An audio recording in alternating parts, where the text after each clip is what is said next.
بسم اللہ الرحمن الرحیم۔ السلام علیکم ورحمۃ اللہ وبرکاتہ۔ ربیع بن سلیمان رحمۃ اللہ علیہ کہتے ہیں کہ میں حج کے لیے جا رہا تھا، میرے ساتھ میرے ساتھی بھی تھے۔ جب ہم کوفہ پہنچے تو وہاں ضروریات سفر خریدنے کے لیے بازاروں میں گھوم رہا تھا کہ دیکھا ایک ویران سی جگہ میں ایک خچر مرا ہوا تھا اور ایک عورت جس کے کپڑے بہت پرانے بوسیدہ سے تھے، چاقو لیے ہوئے اس کے گوشت کے ٹکڑے کاٹ کاٹ کر ایک زنبیل میں رکھ رہی تھی۔ مجھے یہ خیال ہوا کہ یہ مردار گوشت لے جا رہی ہے، اس پر سکوت ہرگز نہیں کرنا چاہیے۔ شاید یہ عورت لوگوں کو یہی پکا کر کھلاتی ہو، سو میں چپکے سے اس کے پیچھے ہو لیا، اس طرح کہ وہ مجھے نہ دیکھے۔ وہ عورت ایک بڑے مکان میں پہنچی جس کا دروازہ بھی اونچا تھا۔ اس نے جا کر دروازہ کھٹکھٹایا۔ اندر سے آواز آئی، کون ہے؟ اس نے کہا، کھولو، میں بدحال ہوں۔ دروازہ کھولا گیا اور گھر میں 4 لڑکیاں نظر آئیں جن کے چہرے سے بدحالی اور مصیبت کے آثار ظاہر ہو رہے تھے۔ وہ عورت اندر آ گئی اور زنبیل ان لڑکیوں کے سامنے رکھ دی۔ میں کواڑوں کی درزوں سے جھانک رہا تھا۔ میں نے دیکھا اندر سے گھر بالکل برباد اور خالی تھا۔ اس عورت نے روتے ہوئے لڑکیوں سے کہا، اس کو پکا لو اور اللہ کا شکر ادا کرو۔ وہ لڑکیاں گوشت کاٹ کاٹ کر اس کو آگ پر بھوننے لگیں۔ مجھے بہت تکلیف ہوئی۔ میں نے باہر سے آواز دی، اے اللہ کی بندی، اللہ کے واسطے اس کو نہ کھا۔ وہ کہنے لگی، تو کون ہے؟ میں نے کہا، میں ایک پردیسی آدمی ہوں۔ اس نے جواب دیا، تو ہم سے کیا چاہتا ہے؟ 3 سال سے نہ کوئی ہمارا معین اور نہ کوئی مددگار ہے، تو کیا چاہتا ہے؟ میں نے کہا، مجوسیوں کے ایک فرقے کے سوا مردار کا کھانا کسی مذہب میں جائز نہیں۔ وہ کہنے لگی، ہم خاندان نبوت کے شریف سید ہیں۔ ان لڑکیوں کا باپ بڑا شریف آدمی تھا۔ وہ اپنے ہی جیسوں سے ان کا نکاح کرنا چاہتا تھا، لیکن نوبت نہ آئی، اس کا انتقال ہو گیا۔ جو ترکہ اس نے چھوڑا تھا وہ سب ختم ہو گیا۔ ہمیں معلوم ہے کہ مردار کھانا جائز نہیں، لیکن اضطرار میں جائز ہوتا ہے۔ ہمارا 4 دن کا فاقہ ہے۔ ربیع کہتے ہیں، اس کے حالات سن کر میں بے چین ہو گیا اور اپنے ساتھیوں سے آ کر کہا، میرا تو حج کا ارادہ نہیں رہا۔ سب نے سمجھایا، لیکن میں نے کسی کی نہیں سنی۔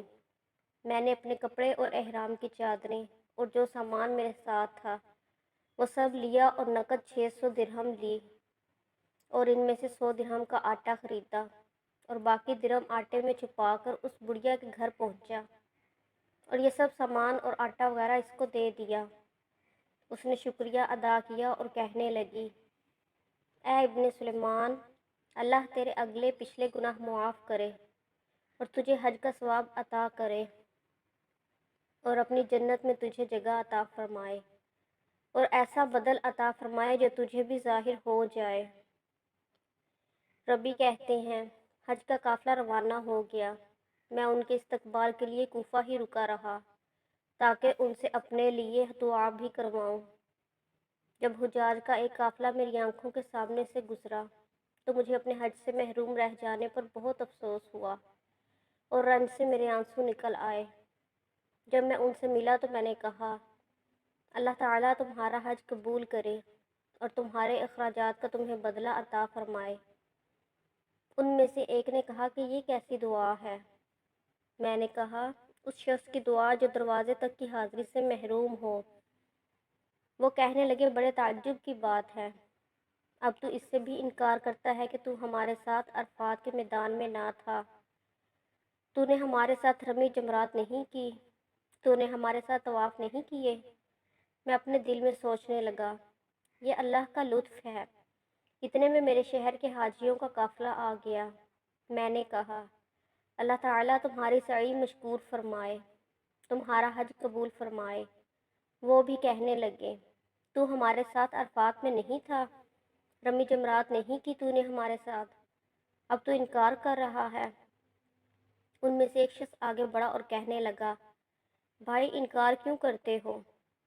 تم ہمارے ساتھ مکہ میں نہیں تھے یا مدینہ میں نہیں تھے جب ہم قبر اطہر کی زیارت کے کر کے جبال جبریل سے باہر کو آ رہے تھے؟